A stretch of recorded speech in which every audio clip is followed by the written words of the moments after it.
kayo, mga lingkod bayan, o maging mga pulis, okay lang na gawin yung trabaho nyo. Pero you have to be properly identified. Di ba? Kahit sino naman. Pulis kayo halimbawa. O, papara kayo dyan sa gitna ng kalsada. Kahit na naka-uniforme kayo, yung iba sa inyo, kalahati lang, type B kung tawagin, may baril kayo. Hindi in full uniform yan. Walang signage na kayo nag-checkpoint. Walang marked vehicle na nagsasabing kayo ay pulis. Maski na ako, hindi ko kayo hintuan. Illegally nga yung magkaratratan na. Checkpoint ninyo. Diba? Kasi may ambush yun eh. Diba? Kahit sino pwedeng magsuot kasi yes, ng ganong uniform. Exactly. Ang patakaran, kailangan properly identified kayo.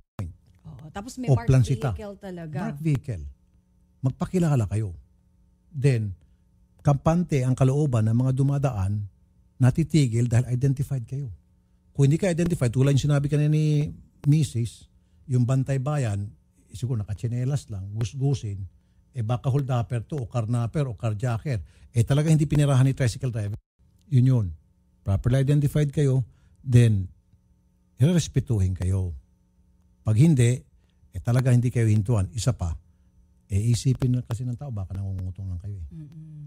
Diba? Totoo. Yun naman talaga ang uso na maglalagay ng checkpoint. Hindi naman talaga para magsita ng mga kriminal. Hindi naman para sa anti-crime activities, kundi para mangutong . Kaya I'm sure pag-upo ni Digong, actually ngayon nga may mga parang zoning na nangyayari. Napanood ko sa Las Piñas ba yun, tsaka Caloocan. Kung mapapansin nyo po sa mga balita ngayon, ang dami ng mga tinutumbang mga drug pusher, drug lord. Ito Ninsa, believe me, believe you, believe all. Sige, niniwala na yung iba, lehitimong operation yun at pinapatay talaga yung pusher. Ayun. Yung iba, pusher nga yung talagang pinapatay, pero may reason kung ba't pinapatay yung pusher. Kasi natatakot yung pumatay na baka kumanta yun at mabubulgar na siya ang handler ng pusher na yun. At pulis yun. Believe me.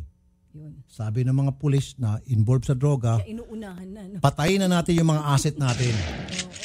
Kasi ang unang-unang kalawitin ng mga pulis ni President-elect Digong pagkaupo, yung mga pusher. Baka ikanta pa sila. Kakalawitin muna yan. Siyempre, doon sila kukuha ng mga info . Kakalawitin ng mga barangay chairman, turo mo kung sino mga pusher. Kakalawitin muna yan. Okay, turo mo sino yung mga handler mo. Hindi ka namin papatayin, lumayas ka na. Pero ituro mo yung mga handler mo, yung mga drug lord mo. Ituturo yun. Di siyempre, maturo yung mga pulis. Kaya magtataka ka, wow, nagpapakitang gilas ng mga ito . Oo, kaya pinapatay mo siya . Pero wag ka, yung mga pinapatay nila, mga asset nila yun na pinakikinabangan nila. Ngayon, takot na takot sila, inuunahan, na mabubulgan na sila. Kaya, matagal na natin sinasabi yan sa mga asset. Magsitigil na kayo. Dahil darating yung time na kapag gasgas na inyong pangalan, pinakinabangan na kayo ng husto, papatayin kayo ng mga handler nyo. Mag-stay pa sa lugar na kung saan kilala kayo ng inyong mga handler. Dahil, dalawa yan . Pwede kayong gamiting trophy. Magpasiklab yung pulis, yung handler nyo dati na para achievement. Tayin ka. Number 1 yan.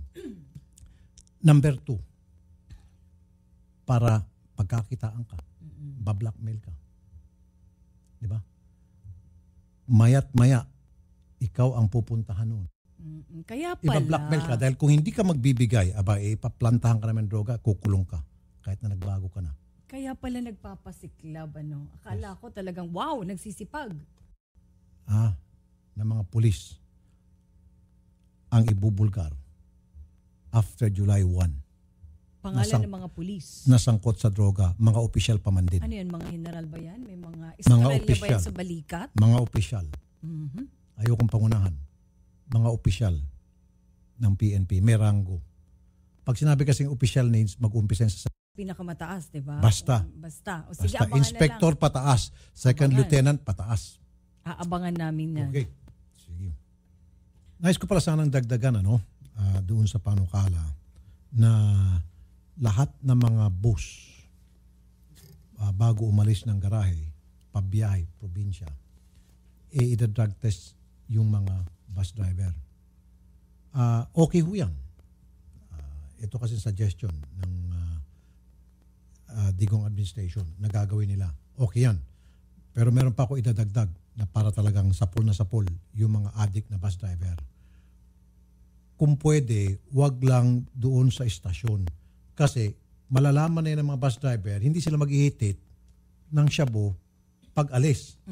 Hihintayin nila hanggang sa makaalis sila at makakapunta sila sa unang bus stop na kung saan parang hari ang turing sa mga bus driver. They have their own VIP room. Pwede nila isara yun o pwede sila pumunta, may sariling CR yung room nila at doon pwede sila maghitit ng shabu. So dapat walang babanggiting lugar. May mga inspektor yung sa kaan ng rota nila na papasa, hindi inspektor ng bus kundi inspektor ng wala. Alam na nila yung... Hindi, kasi kung yung sinasabi ko, dun sa rota na yun, kunyari, 500 kilometers. Pagdating ng mga 100 kilometers, basta dun sa area na yun, paparahin na lang. Ida-drug test urine, pwede. Kasi kung kahitit lang niya. Sa bagay. Ano pa yun? Huwag lang yung sasabihin na, magpa-positive. Okay, parang naging routine na, bago kayo umalis, kukunan kayo ng urine para sa drug test. Sasabihin ng mga bus driver, hindi ako mag-ihitit sa pag-alis. Habang sa biyahe na lang. Hintayin ko na lang pag sa susunod na bus stop. Di ba? Yun ay suggestion lamang po. Sure, tingnan nyo rin kasi alam mo naman yung mga madiskarte. Okay. Siyempre yung mga nangihitit ng shabu na yan, wise yan. Alam pamamaraan na para makaiwas. Okay, sige. Be sure to come back. Use 5 everywhere. Copyright 2016.